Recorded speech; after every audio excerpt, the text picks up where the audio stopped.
It's time to talk about Ice Spice.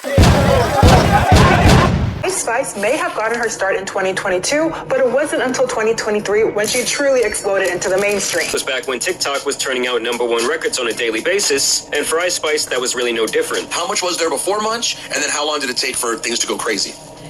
So there was a couple songs before Munch. It was probably like 4 songs, I think. In just a few short months, she went from being a rising star to dominating every single corner on social media. Whether it was TikTok, Instagram, YouTube, Twitter, you name it, she was there. You couldn't scroll on these social media platforms without seeing her face or maybe even hearing one of her songs. And rapping in that New York accent made her infamous right off the bat. When I say that, I mean some people were hating on her, a lot of people were loving her, but all that mattered was that she was finally popping off.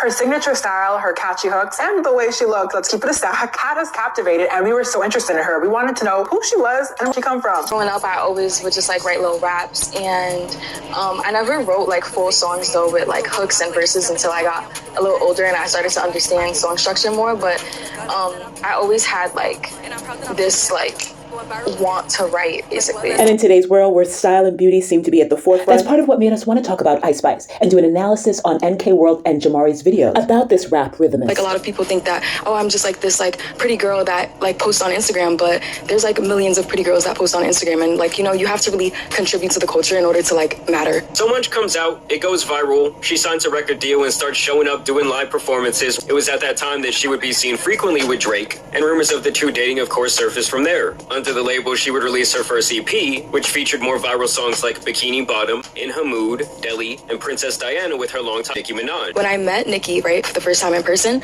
I was like at her studio and she was like doing her glam and stuff, and then nervous? I was nervous. Yeah. She came out, right? Yeah. And I was fine, but she came out and she looked at like my manager James and like Riot and stuff and my photographer and everything, and then she came at me, and when she came to me and she hugged me, I started crying because it just felt like I cried, but I walked away. Like I didn't say anything to her. I was just like.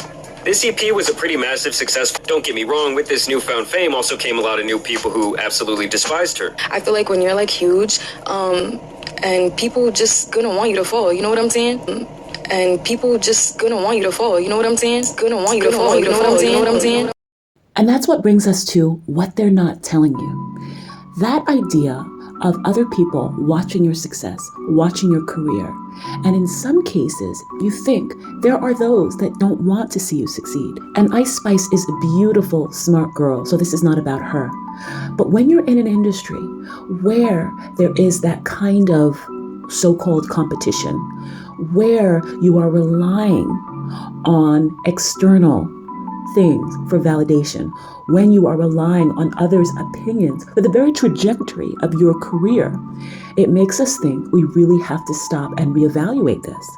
And again, this is not about Ice Spice. She's a wonderful girl. And like anyone, she will grow and develop and decide how she wants to ultimately present herself to the world. And without judging, again, we can have another conversation about modesty and how you want to present yourself.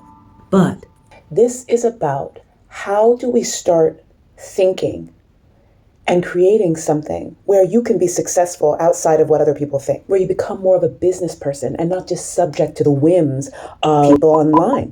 So as an artist, you don't subject yourself to so much pressure. That makes it so that they are pain. They can't even create the beautiful things that they were meant to create and contribute to the world. So it's time to start thinking, not just in the music industry in general. How much are you going to let what you do or your concept of success rely on something external, something that you can't control?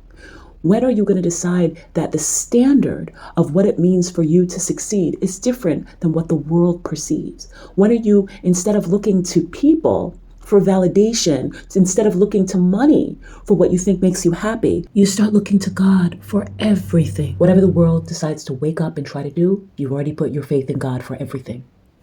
Okay, guys, share, like, subscribe, follow, and tell us your thoughts. We really want to hear from you. What do you think about this? What do you think about the rise of Ice Spice? What do you think about our video? What do you think about the music industry? Do you want to get into it? Tell us your thoughts.